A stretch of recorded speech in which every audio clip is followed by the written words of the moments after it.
Hello my darlings, I'm TwisTay, and today I'm going to be talking to you about a movie that continues to get money from clowns. I'm going to talk to you about the movie Clowntown. Clowntown is about a group of friends who stop in a nearby looks deserted town to go and get gas. And when they go get gas, weird things start to happen around the town, and turns out that a bunch of psychopaths that have clown-like makeup are terrorizing them and killing them, as well as other people that live in that town. And I gotta say, for somebody who has a phobia for clowns, I'm getting really sick of clowns. This movie has B-movie quality all over it, and it's not like the good B movies where they're like cheesy as hell. No, this one just sucks. The acting is not that good. The chemistry between all the characters isn't great. The story itself is very cliche, and it feels like somebody just from newspapers or news recently of all the clown sightings and thought to themselves, let's make this something realistic. No. However, I will give them props. The most psychotic clown of the entire bunch really scared the living bejesus out of me, because he knew how to work it. He knew how to keep that big old smile on his face, how to have dead eyes, how to just stand there, look really freaky, and just be a total psychotic clown. But other than that, this was not a very enjoyable movie. Even this coming from a person that has a phobia for clowns, this is not worth your time or your money. Alright my darlings, let's get down to business of what it has and what it has not, and I will let you know if Clowntown is worth watching. There are 4 horror cliches. One of the cliches is in the beginning of the movie. Before any action happens, there is text in the beginning that say, inspired by true events. Can we for once have a horror movie about clowns that is original? I mean, take Eli Roth's Clown. Yes, some of it was a little cliche, but you know what? It dealt with the main character putting on a clown suit that was actually a demon and then becoming the monster himself. That's creative. Or even Killer Clowns from Outer Space, where the aliens were freaking clowns. And then they took all the gimmicks from what you see in the circus and all of the entertainers and used them as weapons to kill people and also to mummify them in the cotton candy cocoons. That's creative. This is stupid. Total amount of eerie moments. There are 4 eerie moments. These eerie moments, they're the same, so I'm just gonna tell you. Just seeing a clown out in the distance, just standing there in the pitch black, could be illuminated by a street light or something of the similarity, and just standing there just for creep factor. That works. Honestly, that is a lot scarier than a clown coming up and running towards you with a knife.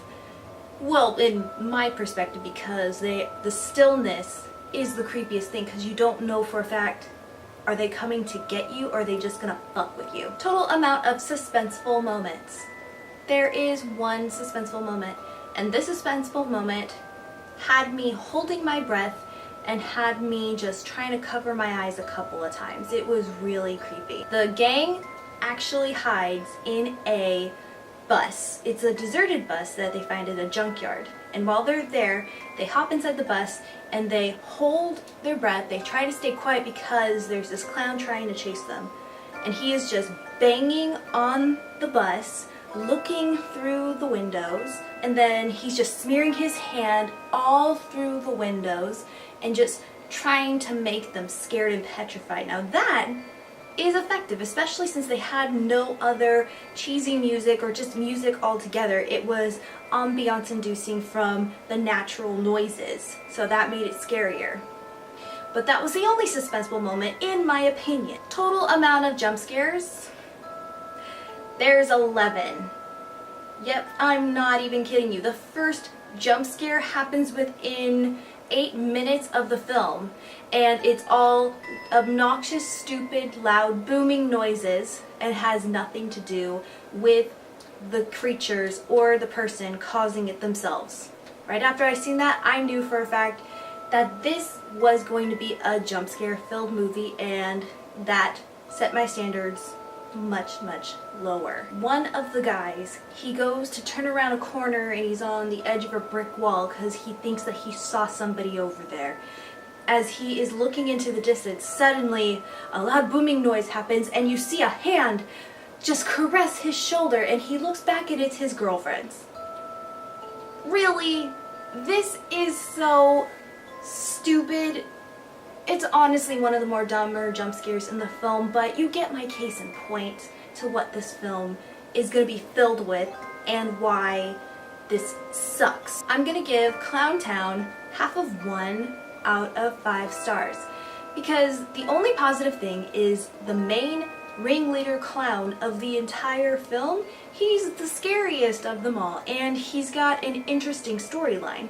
However, that doesn't save this movie in my opinion because characters, chemistry, all the above, even cliche of a clown just terrorizing a group of people is starting to get on my last nerves, and it's helping me get over my clown phobia more and more because clowns to me are starting to become very overused. So have any of you guys seen Clowntown? What did you think about it? What is your favorite movie that has to pertain with clowns or has a clown in it as an antagonist? Please write your comments down below and we will have a discussion about that. Do you have a horror movie you would like for me to review? Old or new, or even a foreign movie? Please write them down below and I will get to them as soon as I possibly can. If you liked what you've seen, please hit the like button. And if you want to see more, please hit the subscribe button. So, until next time, my loves.